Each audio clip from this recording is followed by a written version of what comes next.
Bienvenue dans ce nouveau Deep Dive. Aujourd'hui, on aborde des situations vraiment intenses qu'on voit aux urgences. L'agitation et le délire aigu. Oui, des moments de haute tension, c'est sûr. Pour tout le monde d'ailleurs. Exactement. Alors, notre source, c'est une référence pour les futurs médecins. Le référentiel ECNI de psychiatrie et addictologie. L'item 351. Mhm. L'objectif ici, c'est de décortiquer ça rapidement. Comprendre ce que c'est, comment on diagnostique et surtout, pourquoi il faut absolument pas sauter trop vite sur la conclusion psy. Allez, on y va. Bon, l'agitation, c'est quoi exactement? C'est cette espèce d'activité motrice excessive, désordonnée, genre faire les 100 pas sans arrêt. Ça montre une tension intérieure énorme. C'est ça. Et il faut pas confondre avec l'hyperactivité classique, qui, elle, a un but, une direction. D'accord. Et pour le diagnostic, on commence classiquement, on interroge, on examine, mais très vite, il y a une priorité qui émerge, non? Ah oui, alors là c'est la priorité absolue au début. Chercher et surtout éliminer une cause organique urgente. C'est vraiment la première étape. Avant même de penser psychiatrie. Ah oui, systématiquement. Il faut penser confusion, infection, un problème métabolique, la glycémie, lésion, c'est classique, un souci neurologique, une intoxication, un sevrage. C'est vital parfois. D'où l'intérêt du bilan sanguin et de l'ECG systématique, j'imagine. Exactement. Glycémie, iono, NFS, CRP. Et les CG, oui, c'est la base. La hiérarchie, c'est vraiment le corps d'abord. Faut pas se planter là-dessus. Et ce qui est intéressant, c'est que selon l'âge du patient, les pistes qu'on explore en premier, elles changent complètement, en fait. Tout à fait. C'est pas juste le symptôme, c'est le profil du patient. Chez une personne âgée, par exemple, même si elle a des antécédents psy connus. Alors là, le réflexe numéro un, ça doit être les médicaments. La iatrogénie, les benzos, certains antidépresseurs qui peuvent agiter, c'est hyper fréquent. Ou une infection qui passe inaperçue. Une douleur, Exactement. une infection urinaire, pulmonaire, une douleur pas exprimée, un petit AVC, une déshydratation. Le bilan somatique complet est indispensable avant de conclure à un problème psy, même si on connaît le patient. D'accord. Et à l'inverse, chez un adulte jeune, sans antécédent particulier, Là, on pense toxique en premier, quasi systématiquement. Intoxication aiguë, alcool, drogues diverses, ou alors, tout aussi fréquent, attention, le sevrage. Le sevrage d'alcool, de benzo, ça peut être très bruyant. et seulement après on pense à autre chose. Voilà.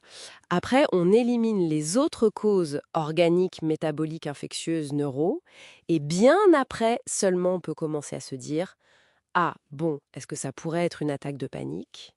Le début d'un trouble bipolaire, une bouffée délirante aiguë, mais la séquence est claire, toxique et organique d'abord. » Et même, et ça c'est peut-être le plus contre-intuitif, même chez le patient qui est déjà suivi en psychiatrie. La règle est la même.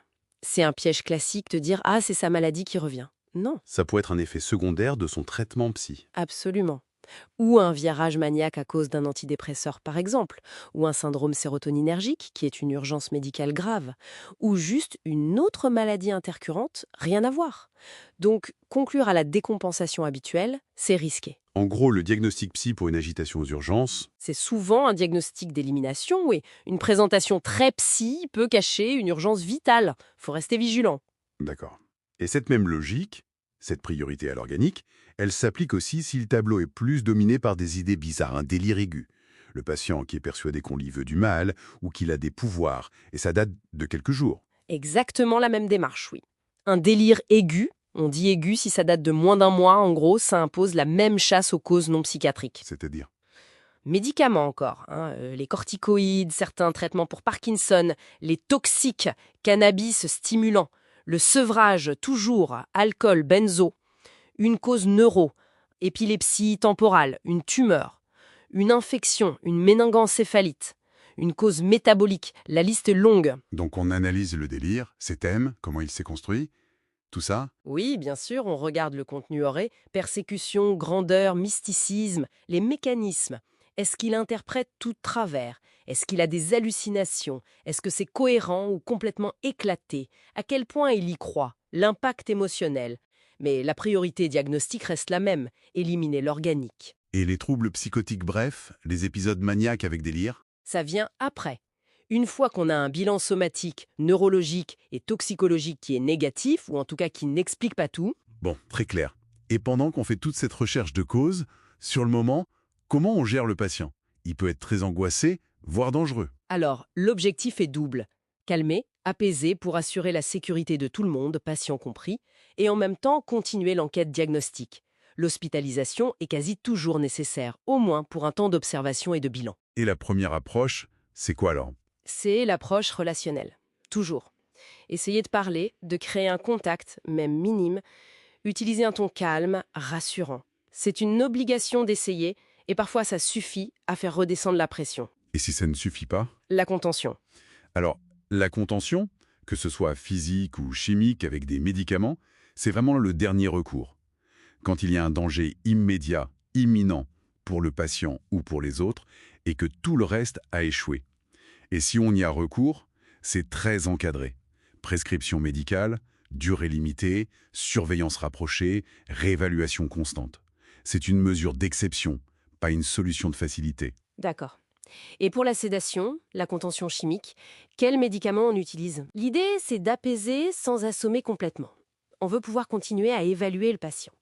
Souvent, on utilise des benzodiazépines, type anxiolytique sédatif, si possible par la bouche, sinon en intramusculaire.